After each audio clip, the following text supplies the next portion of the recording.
sekalian, hari ini kita bertemu kembali pada pembelajaran PAI ya. Sebelum kita mulai pembelajaran, silakan kita berdoa dulu bersama-sama dipimpin oleh ketua kelas. Ketua kelas silakan untuk memimpin baca doa.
Oke, anak-anak sekalian, tujuan pembelajaran hari ini adalah pertama, kalian mampu memahami pengertian sholat dan zikir. Dan yang kedua, kalian mampu mempraktikkan sholat dan zikir. Dan yang ketiga, tujuan pembelajarannya adalah kalian mampu mengimplementasikan hikmah sholat dan zikir dalam kehidupan sehari-hari. Sekarang kita belajar materi yang baru. Ya, kemarin sudah tuntas materi pada bab 2. Sekarang kita belajar materi ke bab 3. Tetapi sebelum Bapak menyampaikan materi pembelajaran, Bapak mau bertanya dulu ya kepada anak-anak Bapak sekalian. Kira-kira siapa yang suka rajin sholat?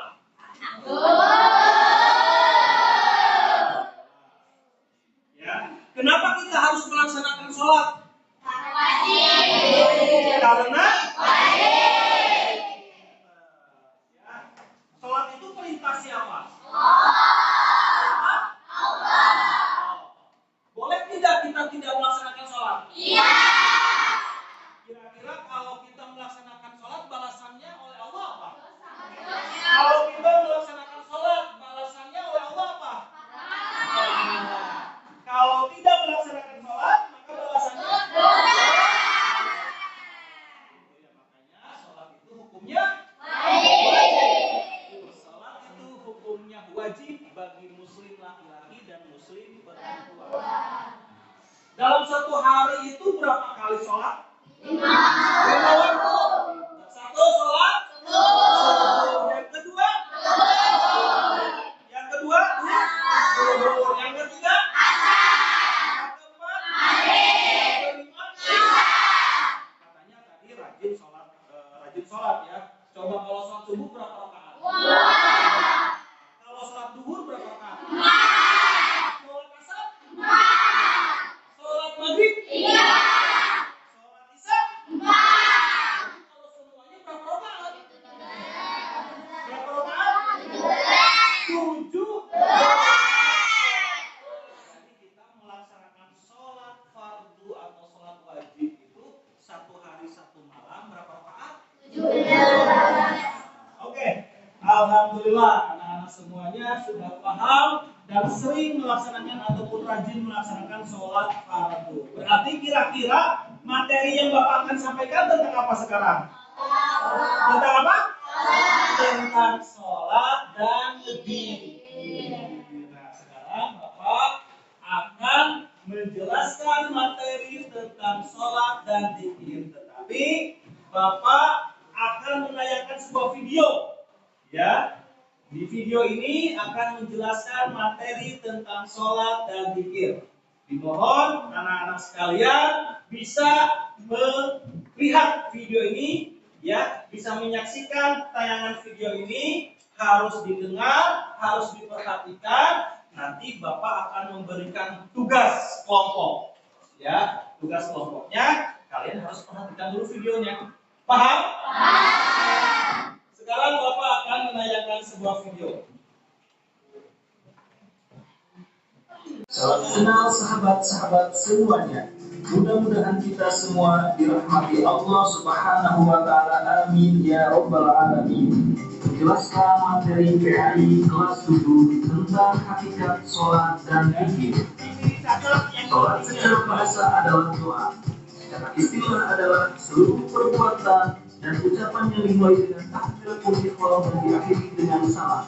Sholat fardu hukumnya wajib bagi muslim laki-laki dan perempuan, mengacu kepada syarat wajib sholat dan syarat sah sholat. Syarat wajib sholat diantaranya beragama Islam, berusia sudah mencapai balik dan berakal. Sedangkan syarat sah sholat suci badan, pakaian dan tempat sholat, menutup aurat dan menghadap kiblat. Adapun yang membatalkan sholat diantaranya adalah berbicara dengan sengaja, banyak melakukan gerakan di luar sholat, berhadap saat melakukan sholat, menempelnya najis di badan, pakaian dan tempat sholat, terbukanya aurat, mengubahnya, berbalik dari kiblat, makan dan minum ketika sholat, tertawa dan murtad. Adapun tata cara pelaksanaan sholat, yang pertama berdiri tegak menghadap kiblat sambil mengucapkan niat sholat fardu. Selanjutnya takbiratul ihram dengan mengangkat kedua tangan sambil membaca lafaz Allahu Akbar. Kemudian berdiri bersedekap sambil membaca doa iftitah. Dilanjut dengan membaca surat Al-Fatihah. Selanjutnya membaca salah satu surat atau ayat Al-Quran yang tidak hafal. Setelah itu kemudian ruku dengan membacakan doa ruku Subhana rabbiyal azim wa bihamdihi sebanyak 3 kali. Setelah ruku kemudian i'tidal dengan membaca doa i'tidal. Setelah i'tidal kemudian sujud dengan membaca doa Subhana rabbiyal a'la wa bihamdihi sebanyak 3 kali. Setelah itu melakukan duduk di antara 2 sujud sambil membaca doa. Kemudian melakukan sujud kembali dengan membaca doa sujud sebanyak 3 kali. Setelah itu tasyahud awal, kemudian tasyahud akhir, dan yang terakhir adalah salam dengan membaca Assalamualaikum warahmatullahi. Selanjutnya zikir. Zikir artinya mengingat kepada Allah Subhanahu wa taala dengan cara menyebut namanya. Zikir dapat dilakukan kapan saja, kecuali sedang buang air kecil dan buang air besar. Dengan berzikir, maka hati kita akan menjadi tenang. Bacaan zikir setelah sholat diantaranya: pertama membaca tasbih, kemudian membaca tahmid, membaca takbir, dan membaca tahlil. Adapun manfaat kita melaksanakan sholat diantaranya adalah mendekatkan diri kepada Allah Subhanahu wa taala sebagai bukti rasa syukur kepada Allah Subhanahu wa taala, dapat memancing rezeki, menjadi obat kesedihan, melatih kedisiplinan, mendidik manusia menjadi bersih, dan memperkokoh rasa persaudaraan antar muslim. Selanjutnya manfaat zikir adalah mendapat ampunan dari Allah Subhanahu wa taala, senantiasa mensucikan, memuji, mengagungkan dan mengesahkan Allah Subhanahu wa taala, disiplin dalam segala hal, santun dalam ucapan dan perbuatan, dijamin masuk surga dan terhindar dari api neraka. Demikianlah penjelasan kali ini, mudah-mudahan bermanfaat untuk kita semua. Amin ya rabbal alamin. Saya ucapkan terima kasih. Wassalamualaikum warahmatullahi wabarakatuh. Sholat secara bahasa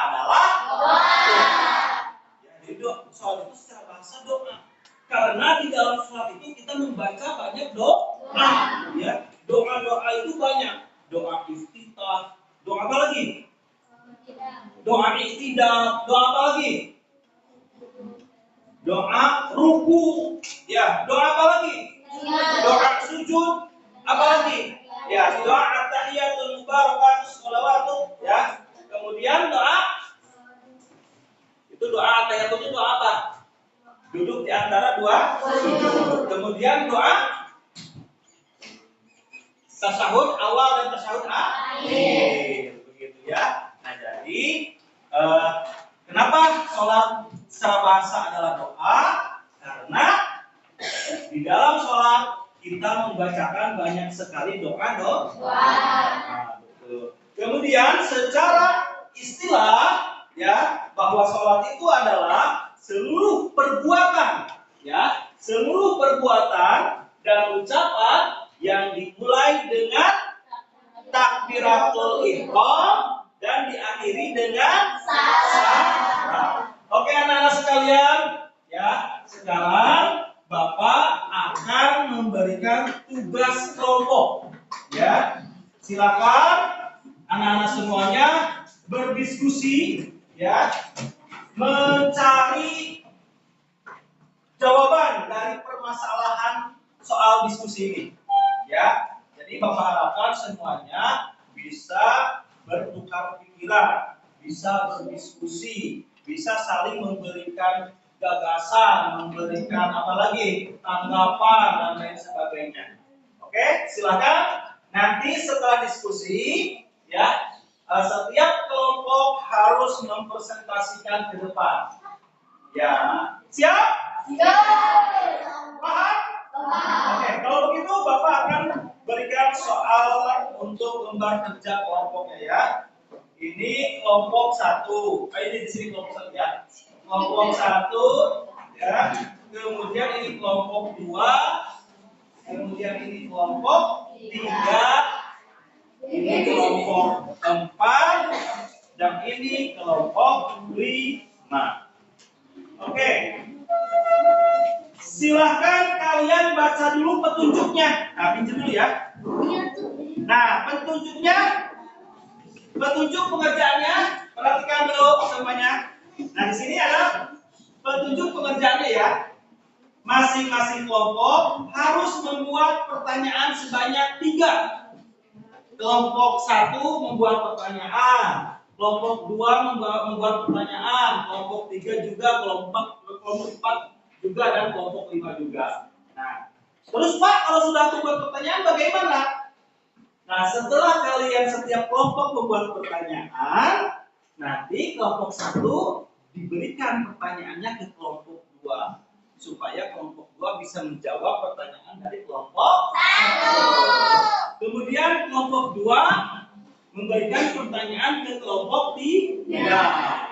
Kelompok 3 memberikan pertanyaan ke kelompok 4. Kelompok 4 memberikan pertanyaan ke kelompok 5. Kelompok 5 memberikan pertanyaan ke kelompok 1. Paham tidak? Tadi disuruhnya membuat berapa pertanyaan? 3. Pak, pertanyaannya dari mana? Nah, pertanyaannya dari bacaan ini. Mari bertafakur. Ya. Setiap kelompok harus membaca dulu bacaan ini. Setelah membaca, silakan diskusikan kira-kira kita mau memberikan pertanyaan apa kepada kelompok 2. Ini harus memberikan pertanyaan apa kepada kelompok 3. Kelompok 3 harus memberikan pertanyaan apa kepada kelompok 4. Kelompok 4 harus memberikan pertanyaan apa kepada kelompok 5. Dan kelompok 5 harus memberikan pertanyaan apa kepada kelompok 1. Nanti segera diberikan kepada kelompok seterusnya yang tadi, ya. Kelompok 1 ke kelompok 2, kelompok 2 ke kelompok 3, kelompok 3 ke kelompok 4, kelompok 4 ke kelompok 5, dan kelompok 5 ke kelompok 1. Oke, silakan. Pak, pertanyaannya bagaimana? Silakan diskusikan bersama dengan teman-teman kamu masing-masing kelompok. Kita mau memberikan pertanyaan apa kepada kelompok itu. Tetapi jawabannya di sini harus ada sesuai dengan materi ini, ya. Sesuai dengan materi ini. Oke. Selamat mengerjakan tugas kelompok. Silakan.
Kira-kira kelompok 1 betul tidak jawabannya? Betul tidak? Betul. Oke, lanjut pertanyaan kedua. Apa makna berzikir? Zikir dimaknai dengan menyebut atau mengingat Allah Subhanahu wa taala. Betul tidak semuanya? Betul? Betul. Oke. Terima kasih untuk kelompok 5 yang sudah mempresentasikan. Ada yang mau memberikan tanggapan? Oke, silakan kelompok 2 memberikan tanggapan untuk kelompok 5. Mengapa kita harus berzikir? Mengapa kita harus berzikir katanya? Akan dapat menenangkan hati. Agar dapat menenangkan hati. Betul tidak? Betul. Betul. Ya, mengapa kita harus berzikir? Agar hati kita tenang. Ya, nah dengan berzikir insya Allah hati kita menjadi tenang karena kita ingat kepada siapa? Allah. Ingat kepada Allah. Oke, tepuk tangan untuk kelompok kita. Anak-anak sekalian, ya, alhamdulillah barusan kita sudah mempelajari materi tentang sholat dan zikir. Nah, kalau begitu kita bersama-sama menyimpulkan hasil materi yang sudah kita pelajari bersama-sama. Oke, silakan kesimpulannya kira-kira apa materi barusan? Sholat merupakan tiangnya agama. Oke, ada lagi? Sholat hukumnya wajib. Oke, ada lagi?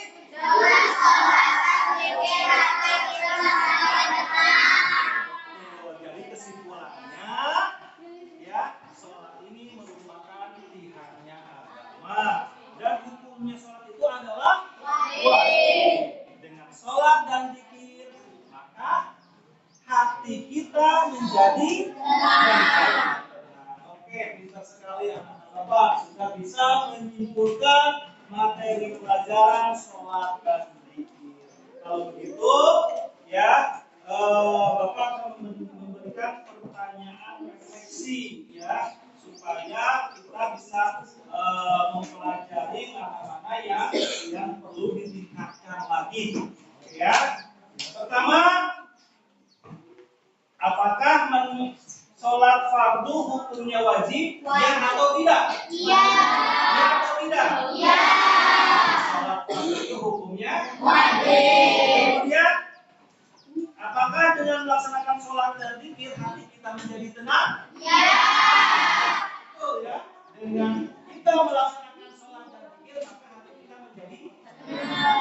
Kemudian Kira-kira dengan model pembelajaran video barusan, dengan menggunakan media video barusan, kalian termotivasi tidak untuk belajar? Termotivasi. Tambah semangat belajarnya? Kenapa semangat belajarnya?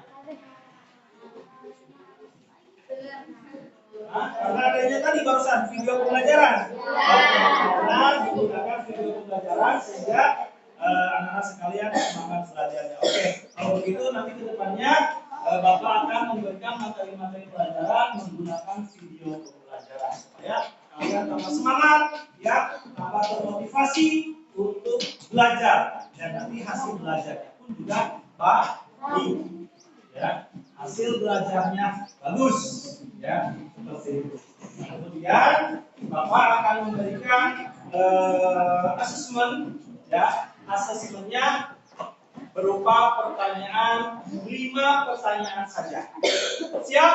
Siap. Jawabannya ditulis saja di buku latihan. Ya. Yang pertama, apa artinya sholat secara istilah? Yang kedua, apa artinya zikir menurut istilah? Yang ketiga, bagaimana hukum melaksanakan sholat fardu?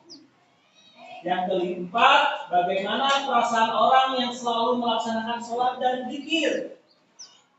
Yang kelima, sebutkan bacaan zikir setelah melaksanakan sholat. Oke, silakan dikerjakan. Yang sudah, kumpulkan di depan.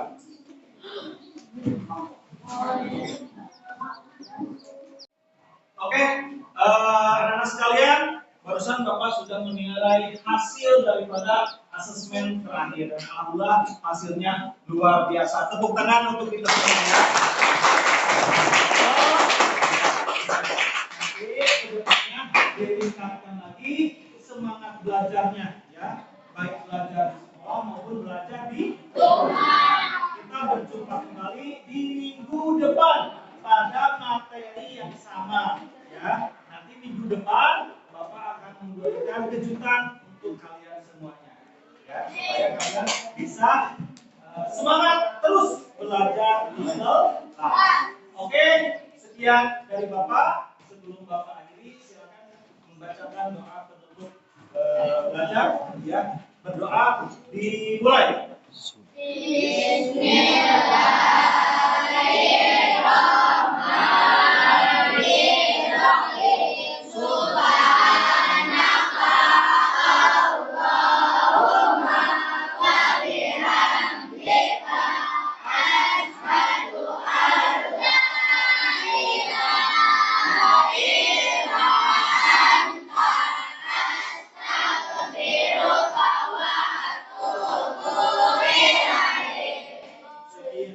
Sekian dari Bapak. Assalamualaikum warahmatullahi wabarakatuh.